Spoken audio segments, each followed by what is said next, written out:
Telegraph. Humza Yousaf, pretty tenacious. He's sticking on, isn't he, Josh? Sticking on well, yes. Yousaf insists he won't resign and will fight attempts to oust him. There are going to be two votes next week. One basically for him, but no confidence. No confidence. One for the government. Yeah.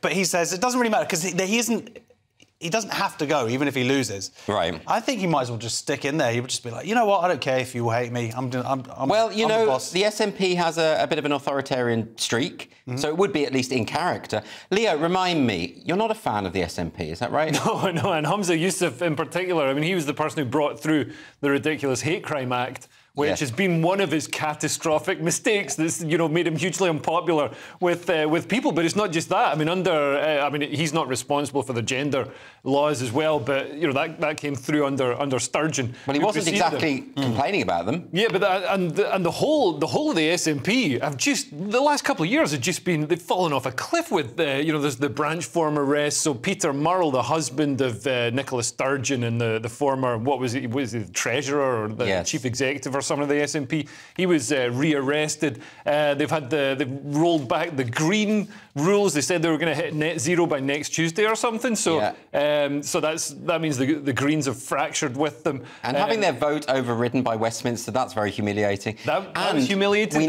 We now know that Labour is probably going to end up with majority seats in Scotland. Exactly. Yes, they've squandered the majority. They've introduced rent caps that caused the rent to go up. They've got soaring drug deaths because everybody would rather be dead than have they done Scotland. Anything good? There was a tram that was... There was a good tram, wasn't there? There's a tram somewhere? I don't think there was, because they said they were going to build a tram at Edinburgh Council, and it, you know, I think we're several light years on. There is a tram there now. I think it gets you to the air. I think, in spite of all that litany of failure, you can get to the airport 10 minutes quicker. I think heroin's cheaper. Oh, it is cheaper. Yeah, that's a good point. Yeah. But alcohol is more expensive. And, and they said they were going to launch these ferries to take people to the islands in Scotland. To Mersey. And they launched the ferries. They said, oh, we've got the ferries. They had a big photo opportunity. The ferries weren't finished. They painted on windows.